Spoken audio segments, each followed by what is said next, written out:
এখন মানিক ভাই তো কলেজের অধ্যাপক, উনি আমাকে দিয়ে গেলেন। আমি এই মেসে জহির ভাই আমাকে মার্কেন্টাইল ব্যাংকে 3টা ডিপিএস করে দিলেন, যে টাকা শুধু নষ্ট করিস না। আমি প্রচুর ব্যয় করতাম। তখন দেখা গেল এই মেসের আমি প্রাণ ভ্রমর হয়ে গেলাম। যারা আমাকে রাখবেই না বলে একদম সিদ্ধান্ত নিয়ে নিছিল, শুক্রবার হলে প্রচুর বাজার করি, একসাথে খাই। আগে গেস্ট মিল নির্ধারণ ছিল, পরে গেস্ট মিল উঠাই দিলাম। যখন জহির ভাই এরা সবাই বিসিএস পরীক্ষা হয়ে যখন চলে গেল, জহির ভাই চলে গেল জাপান পিএইচডি করার জন্য বিসিএস হওয়ার পরে, জাহাঙ্গীর ভাই চলে গেল ইয়েতে রেসিডেন্সিয়াল মডেল কলেজে গণিতের টিচার হয়ে, তখন আমরা ওই ম্যাচটা ছেড়ে দিয়ে পাশে 70/D ইন্দিরা রোডের নিচতলায় আমরা ভাড়াটে হিসেবে আসলাম। এই মেসে আমরা যে কত ধরনের কাজ করছি। রতন সারদা থেকে ট্রেনিং করে আসলো, সে মালিবাগ থাকতো, মালিবাগ থেকে মেস ছেড়ে দিয়ে সে ইন্দিরা রোডে আসলো। তারপরে এখানে আসলো যে এই জীবন, সোহরাওয়ার্দী জীবন, সে এখন পরে পিএইচডি করলো জাহাঙ্গীরনগর বিশ্ববিদ্যালয় থেকে। জীবন এখন কলেজের অধ্যাপক। তারপরে আসলো হারুন, তারপরে আসলো মনির মামা, তারপর আসলো সামাদ। সামাদ এখন চাঁপাইনবাবগঞ্জের ডিসি। মনির মামা এখন কলেজ পরিদর্শনের ডিরেক্টর। অনেক বন্ধু, কতজনের নাম বলবো। এই মেস থেকে আমাদের প্রায় 19 জন বন্ধুরা আমাদের কি হয়েছে, বিসিএস ক্যাডার হয়েছে। বিসিএস শুধু হতে পারে নাই, আমি এক অধম। তারপরে আমাদের সুজন, সে এখন KSRMC স্টিল মিলের সিনিয়র ডিজিএম।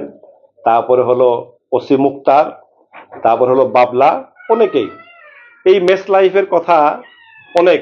আমার এই চাকরির সুবাদে বাংলাদেশের 64টা জেলা, 385টা, 485-র মতো থানা, ইউনিয়ন পর্যন্ত আমার কাজ করার সুযোগ হয়েছে। উটের ঝুঁকি নিয়ে দেশে বিদেশে প্রচুর কাজ করেছি। হিউম্যান ট্রাফিকিং নিয়ে প্রচুর কাজ করলাম। ওমেন ভায়োলেন্স নিয়ে অনেক কাজ করলাম।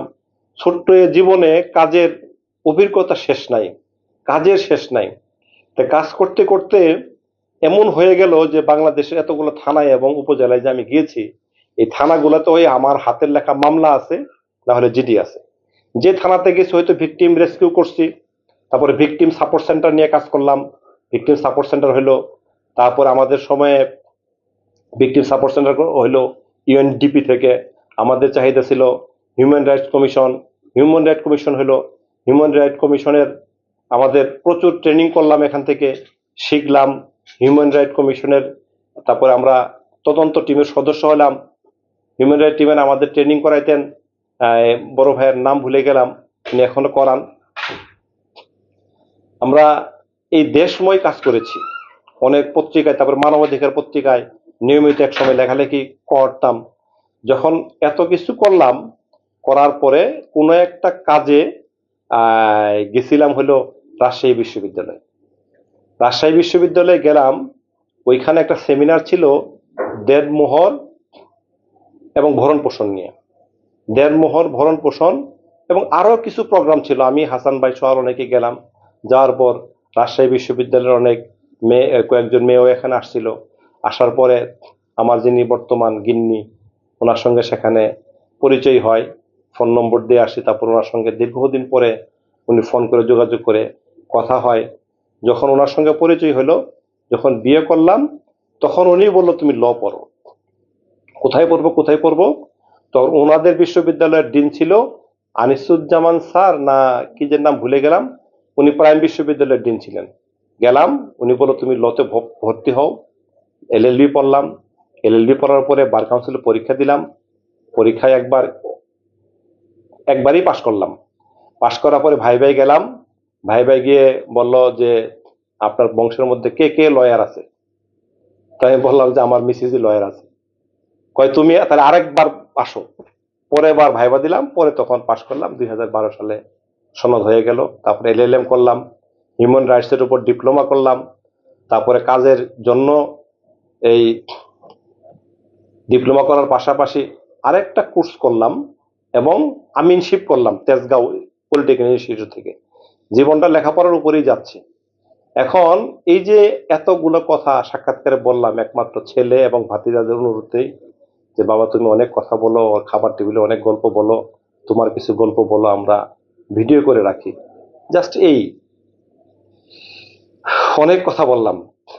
একটা বিষয় সবার জন্য বলে রাখি, যে আপনি যদি নিজেকে নিজেকে পছন্দ করেন, আমার একটা গুণ ছিল, আমি এটা আমার গুণ বা হ্যাবিট, অনেকে সচিব ভাইয়ের কথা বলতো, বকশীগঞ্জের যে কোনো বাড়িতে অবাধ আমরা বিচরণ করতে পারতাম, সামাজিকতা এরকম ছিল। বকশীগঞ্জের আমাদের 1 ব্যাচ 2 ব্যাচ 3 ব্যাচ সিনিয়র ভাইদের সঙ্গে মিশতাম, এখনো মিশি, জুনিয়রদের সঙ্গে মিশি। 92 সালে বকশীগঞ্জ ছেড়ে চলে আসছি, এখন যাই 4 দিন 5 দিন থাকি, মেহমানের মতো, থাকা আর হয় না। এই 92 সাল থেকে 2000 এখন কত চলে, 25 বছর আর 8 বছর, 33 বছর। এই 33 বছরে অনেক ছেলে মেয়ে জন্ম হয়েছে, তারা বড় হয়েছে, তাদের বিয়ে হয়েছে, বাচ্চা হয়েছে। এই প্রজন্মদের সঙ্গে আমাদের গ্যাপ পড়ে গেছে। আমরা বকশীগঞ্জের মাটি ও মানুষকে খুব ভালোবাসি, খুব ভালোবাসি। এই ছাত্র কল্যাণ সমিতি, যুব কল্যাণ সমিতি, বকশীগঞ্জ সমিতি, জামালপুর সমিতি, ময়মনসিংহ সমিতি, তারপরে এখন ঢাকা বারে ময়মনসিংহ ময়মনসিংহ আইনজীবী কল্যাণ সমিতির প্রচার সম্পাদকের দায়িত্ব পালন করতেছি, এবং জামালপুর সমিতি, বকশীগঞ্জ সমিতিতে আইন সচিব হিসেবে দায়িত্ব পালন করতেছি। যে যে বিষয়গুলা বললাম, একটা হলো আপনার যে কোনো কাজে আপনাকে সিনসিয়ার থাকতে হবে, যে কোনো কাজে। পরিষ্কার পরিচ্ছন্নতা ব্যক্তি জীবনে মাস্ট। আমি যেমন নোংরা বাথরুম দেখতে পারতাম না, নোংরা কাপড় দেখতে পারতাম